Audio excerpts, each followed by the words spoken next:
વિધાનસભાની કાર્યવાહી દરમિયાન આજે ધારાસભ્ય જિગ્નેશ મેવાણી પર પણ પ્રહાર કરવામાં આવ્યા હતા। જિગ્નેશ મેવાણીના આક્ષેપ પર મંત્રી મનીષાબેન વકીલે નિવેદન આપ્યું હતું।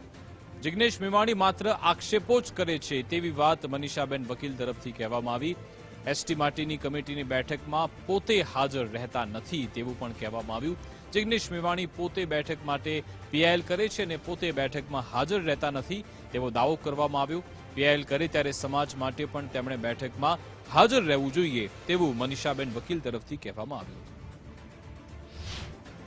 જિગ્નેશભાઈ મેવાણી જે પોતે ધારાસભ્ય હોવાથી અને જ્યારે પણ એટ્રોસિટીની બેઠક હોય છે એ કલેક્ટર કચેરી પણ ઉપસ્થિત નથી રહેતા।